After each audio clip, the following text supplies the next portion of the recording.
première lecture que je fais, c'est d'abord une continuité. Parce que je me rends compte effectivement que sur les 23 qui étaient partis à la Coupe du Monde, pratiquement il y a 17 joueurs à 18 qui sont en tout cas de la liste. Et je pense que ça montre qu'il y a une continuité. La deuxième lecture, c'est vrai qu'il y a l'arrivée de certains nouveaux joueurs. C'est le cas d'Edouard Mendy, c'est le cas de Mbaye Diagne. Et de Pape Abou Cissé, bien sûr, qui sont des jeunes joueurs, effectivement, qui tapaient à la porte. Et de Sidi Sarr, bien sûr. Opanguette, je pense que donc il est connu. Et je trouve donc cela important pour moi, intéressant, parce que c'est vrai qu'à un moment également aussi, il faut donner la possibilité à certains jeunes de pouvoir effectivement arriver et de montrer exactement ce qu'ils savent faire. Ceux qui ne sont pas sortis, ce n'est pas une sanction. Au contraire, c'est peut-être la possibilité de permettre à d'autres de rentrer, parce qu'en fait, si personne ne sort, personne ne rentrera, bien sûr, il est clair. Et les choix également sont faits par l'entraîneur. Et j'estime que tout entraîneur construit une liste pour gagner. Je ne pense pas que quelqu'un construit une liste, en tout cas pour perdre ou bien pour fignoler.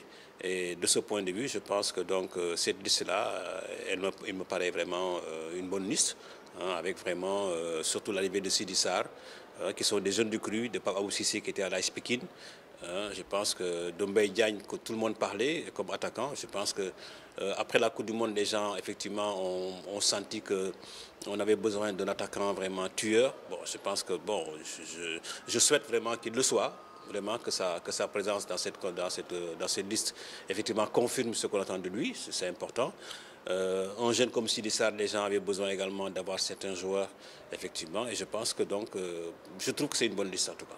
Pour les départs, on a retenu la non-convocation du coach, du gardien de but du Orea, en l'occurrence Khadim Ndiaye. Est-ce que son absence était attendue? Oui, mais c'est un choix. Hein. Je pense que l'entraîneur l'a dit. C'est une question qui a été posée. Et il a expliqué pour dire qu'à un moment également aussi, il faut qu'on opère à des choix, n'est-ce pas? Aujourd'hui, il y a un nouveau gardien qui arrive. Forcément, il faut qu'un gardien sorte. Et peut-être le choix est porté sur Khadim. Ce n'est pas parce qu'il est incompétent. C'est peut-être que parce que peut-être il le connaît peut-être mieux que les autres. Et il a besoin peut-être de connaître un autre qu'il ne connaît pas. Je crois que je le prends comme ça.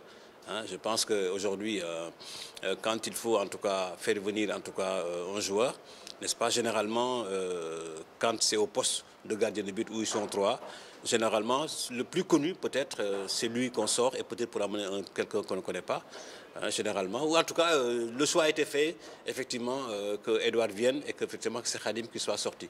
Mais sa sortie ne présume pas en rien, effectivement, c'est une rupture, une porte fermée pour lui, pour l'équipe nationale. Non, non, je ne pense pas. Comme j'ai dit tout à l'heure, je pense qu'il faut que des joueurs sortent, il faut que d'autres rentrent. C'est tous des joueurs de l'équipe nationale.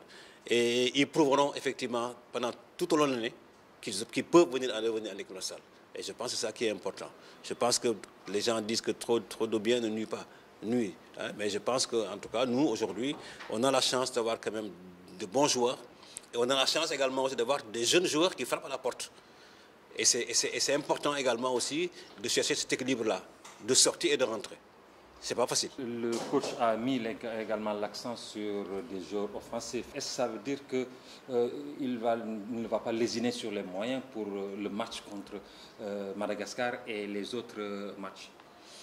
Oui, mais je pense que l'option de l'équipe nationale du Sénégal, elle a été toujours une option, en tout cas, d'avoir une attaque, une bonne attaque. Je pense qu'on a tout le temps eu des garçons comme Ismaël Assar, Sadio Mané, Mbaye Niang,